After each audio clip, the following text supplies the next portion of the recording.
So ito na. Ito na mga kababayan. Actually, pasensya po kayo ha kung medyo matagal-tagal po tayo na hindi nakapag-vlog, hindi nakapag-reaction content. Actually, nanggaling po kasi kami sa Malaysia. So, mas pina-prioritize ko po yung aming travel vlog, yung mga video namin sa pag-travel doon sa Kuta Kinabalu, no, sa loob ng 12 days namin na pag-iikot sa iba't ibang lugar.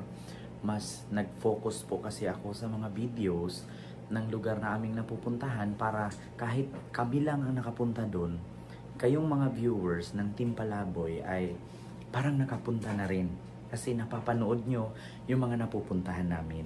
So actually po sa Team Palaboy, toka ko po no, kami po sa Team Palaboy, toka ko po kasi ang pagbablog sa mga lugar na napupuntahan namin at naka-playlist naman yan. So, pwede nyo hanapin dyan yung aking live, vlog, politics vlog, travel vlog, charity vlog. Nandyan naka-playlist. So, hindi kayo mahihirapang hanapin. So, ngayon, mga ka-Team Palaboy, meron akong, habang kami ay nasa Malaysia, habang kami ay nasa Kuta Kinabalu, no, sa Sabah, sa Sarawak, ay nagkaroon nga ng 3rd death anniversary, no, 3 years death anniversary si Mahal, na kung saan nga nandoon din ang mga followers, fans, viewers ng Team Palaboy na dati ding viewers ni Mahal at sa partner ni Mahal na si Jokjok. So ngayon, sa tatlong kampo, MC, Team Palaboy at Kabunsuan, tatlong kampo, nandoon, open naman sa lahat. Open naman sa lahat, wala namang pinipili. Yung kapatid ni Mahal na sila Ate Lani Tosirero, Sir Jason, saka Ate Irene, no, Ate or Ma'am Irene or Ma'am Lani. So hindi naman sila namimili. Kahit sino pumunta, open naman sila. So doon nga, merong viewers, merong fans ng Team Palaboy nandoon, present, meron ding MC, meron ding kabunso.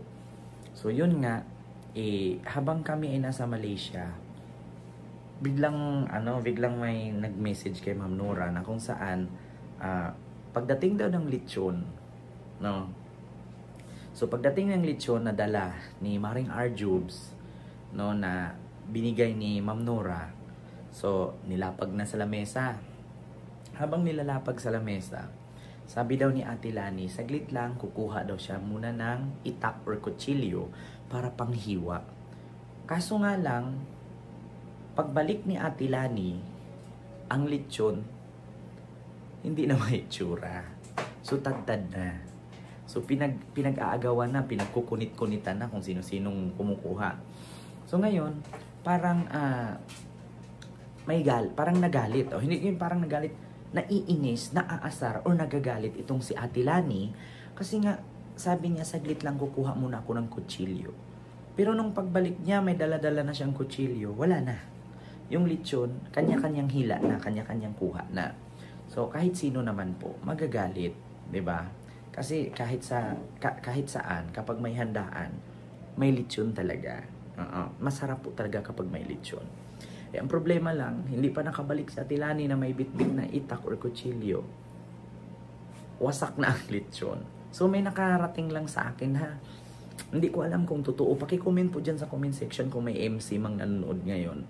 Kung totoo man yan, na kwento na yan na kumuha lang ng kutsilyo si Ate Lani or itak para panghiwa sa lechon. Pagbalik niya yung lechon, wasak na. So kahit sino naman po, mau-offend, maaasar, magagalit, maiinis.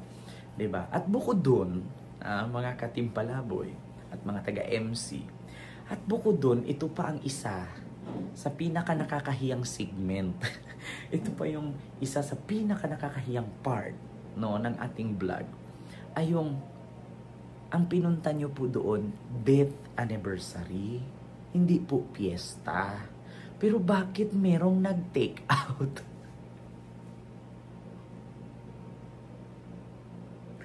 Meron daw nag-take out. Merong nagbalot. Merong nag-Sharon Cuneta yung Balutin mo ako ng hiwaga ng iyong paglalakbay. Totoo ba, mga katimpalaboy? And I hope na sana hindi po taga Timpalaboy yun kasi ay, naku, nakakahiya. 'Di ba? Pero kahit hindi taga Timpalaboy yun, nakakahiya pa rin. Alam niyo kung bakit? Ang pinunta niyo doon death anniversary. Hindi piyesta, bakit nagti-take out? Eh, yun nga ang katanungan ngayon, mga katipi. Bakit dumating sa punto na may nag-take out ng ulam? My God, what the heck? Oh my goodness. I can't even imagine why there is a people like that doing some, you know, it is hard to believe. Oh, English, ang hirap talaga pag nakapunta ka ng Malaysia tapos kaharap mo magmalay, hindi ka marunong magmalay, English na lang, no? It is hard to believe that there is a kind of person doing like that. English. Huwag kayong tumawa kasi you know, I'm studying English and then I do practice with that for almost 1 year. So, to speak English like this. Di ba? Pero sa totoo lang, balik tayo sa topic, sa kwento. Bakit ganun? At balibalita ko rin ha, sinabi naman ng mga taga Timpalaboy at mga taga MC na hindi nila grupo yon. Hindi grupo ng MC, hindi grupo ng Timpalaboy yung nag-take out. Kasi alam ko po, ang grupo po ng Timpalaboy, hindi po yan mahilig maganyan. Kung hindi sila sabihan, oh, i-take out nyo. Kung may permission na sinabing mag-take out kayo, magti-take out yan Timpalaboy. Alam ko yan. Pero kung wala namang sinabi ang Timpalaboy, hindi yan nangingialam. Uupo lang yan, kakain lang yan, uuwing masaya, uuwing nakangiti, abutay nga. Diba? Pero, speaking of, diba? Bakit may ganong senaryo? At balibalita ko, sabi ng Timpalaboy, makabunso daw. No, kabunso community daw yung nag-take out. At sino ba yun? Bakit nag-take out? Nakakavorya, nakakaloka. Bakit nag-take out ka, mother? Ang pinunta mo doon, death anniversary ni Maliit. 3 years date anniversary, hindi fiesta. Bakit nag-take out ka?